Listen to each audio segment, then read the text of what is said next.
Halo semua, saya Andika Akmal. Saya berasal dari Jogja dan saya bergerak di bidang layanan psikologi dan juga konseling. Kemarin saya mengikuti sebuah pelatihan dari Well Done Skill, yaitu terkait konseling, terapi, dan juga coaching.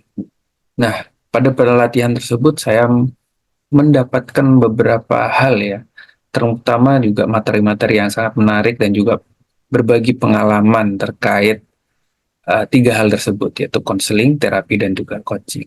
Nah, pada kali ini kita akan membahas terkait konseling dan hal-hal yang saya dapatkan dalam pelatihan tersebut.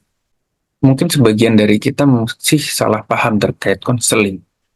Kadang kita datang ke konseling untuk mendapatkan nasihat, mendapatkan arahan. Apakah benar ketika kita mengikuti konseling, maka kita berharap mendapatkan nasihat dan juga langsung menemukan solusi ketika mengikuti konseling tersebut. Hmm, Yuk kita coba menelisik lebih jauh. Jadi konsep dasar dari konseling itu sebenarnya kan membantu. Jadi menjalin hubungan dengan antara konselor dan klien itu adalah konselor membantu klien untuk keluar dari permasalahannya seperti itu. Jadi dalam konteks ini ya itu konseli atau klien tadi itu membutuhkan bantuan, maka konselor hadir untuk membantunya menemukan uh, solusi atau juga jalan dalam menyelesaikan masalahnya seperti itu. Nah, dalam konseling itu juga perlu kita perhatikan ya, sebagai konselor itu harus punya kesadaran penuh dalam mempersiapkan konseling. Tentunya kita harus konselor perlu memiliki struktur yang jelas agar konseli ataupun klien itu tidak bingung ya dalam menguraikan masalah atau menemukan jalan dalam menyelesaikan masalah. Maka kita perlu memiliki struktur atau arah yang jelas dari uh, berjalannya konseling. Konseli ataupun klien harus memiliki kesiapan lah atau bersungguh-sungguh bahwa ingin menyelesaikan permasalahannya. Nah, perlu inisiatif tersebut agar konseling berjalan dengan baik gitu, baik untuk konselor maupun untuk klien atau konseli tadi. Konselor juga perlu memperhatikan terkait ruangan dan juga lingkungan sekitar, yaitu bebas dari bising atau juga menyediakan tempat yang nyaman bagi konseli untuk dirinya bisa nyaman bercerita atau juga uh, nyaman untuk merefleksikan dirinya gitu. Jadi tidak terganggu dengan kebisingan, tidak terganggu oleh lalu lalang orang gitu kan ya. Maka itu harus dikondisikan ruangan ataupun tempat di mana konseling itu berjalan.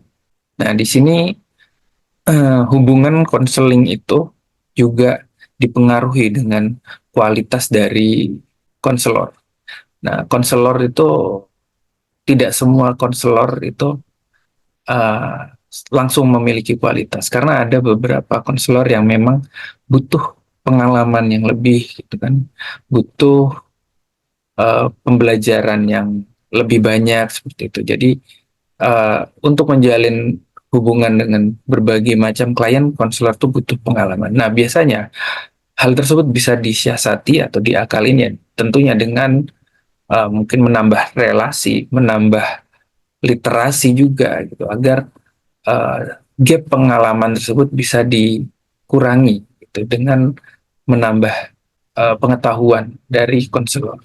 Kemudian kita juga harus memahami bahwa akan ada bermacam klien yang hadir, maka harus perbanyak wawasan kita. Sebelumnya tadi kita telah membahas terkait hubungan dalam konseling.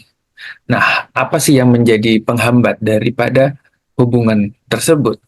Ada beberapa faktor yang menghambat hubungan dalam konseling, yaitu faktor kebosanan, nah baik dari klien maupun dari konselor, berdasarkan dari pengalaman. Jadi termasuk dari pengalaman teman-teman saya sebagai psikolog gitu, ataupun juga konselor.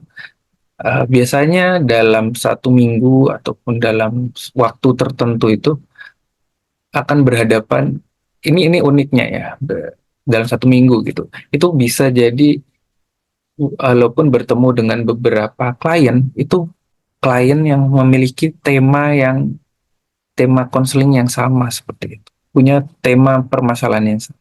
Konselor harus memiliki kesadaran yang penuh. Kita tidak bisa meremehkan atau menganggap wah itu kasusnya paling sama dengan yang lain.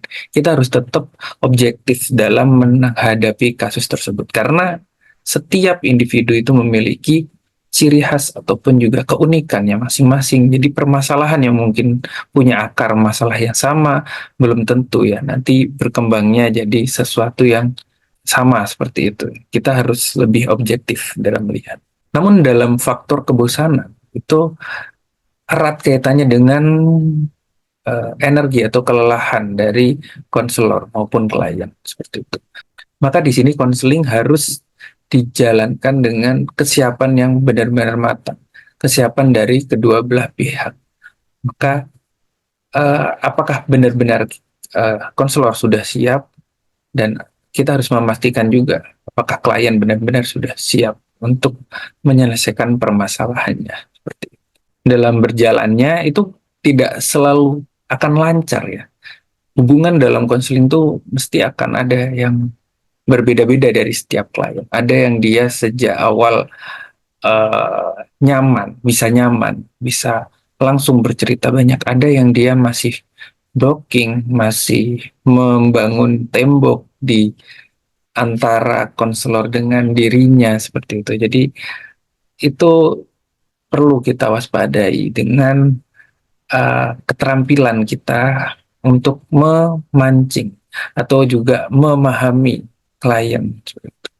Nah, ini perlu kita pahami ya. Eh, Bahwasanya klien tuh memiliki banyak latar belakang tentunya. Konselor harus memiliki kemampuan atau juga dasar pengetahuan dan keterampilan dalam konseling berupa pengetahuan terkait mungkin macam-macam pendekatan konseling seperti itu. Karena ada beberapa macam pendekatan dalam konseling. Kemudian juga keterampilan. Keterampilan dalam berpikir juga sangat dibutuhkan dalam menjadi konselor. Kemampuan bersosial dan juga komunikasi itu sangatlah perlu dimiliki oleh konselor karena tadi ya hambatan-hambatan dalam menjalin hubungan dengan klien itu bisa kita minimalisir yaitu dengan kemampuan kita dalam berkomunikasi. Tadi sempat saya singgung terkait macam-macam tipe klien atau tipe konseling. Itu ada, kalau tadi saya sebutkan mungkin ada terkait asal dia berasal gitu, tempat dia berasal. Ada juga yang mungkin berbeda dari segi pengetahuan atau tingkat pendidikan. Nah, itu sangat berpengaruh ya dalam kita menjalin hubungan dengan konseling. Dalam pelatihan kemarin, ada tipe-tipe konseli yang sempat disebutkan. Yang pertama itu visitor, yaitu yang orang yang datang karena saran dari orang lain. Gitu. Jadi orang lain merasa bahwasanya orang tersebut memiliki permasalahan dan perlu datang ke konselor atau perlu konseling seperti itu. Tipe yang pertama ini bisa banyak ya bentuknya nanti. Bisa ada orang yang dia memang siap benar untuk menyelesaikan permasalahannya. Ada yang dia karena disuruh ya mungkin meremehkan gitu, atau memang belum siap untuk menyelesaikan permasalahan. Kemudian ada tipe kedua itu complainer. Tipe complainer itu lebih banyak merefleksikan bahwasanya permasalahan itu datang dari orang-orang sekitar atau cenderung untuk menyalahkan orang lain atau orang-orang dalam kehidupan dirinya. Ya, di sini biasanya dia akan protes atau ngeluh gitu ya. Ya, ngeluh lah kurang lebihnya, kebanyakan terkait keluhan dalam hidupnya. Nah, yang ketiga ini customer.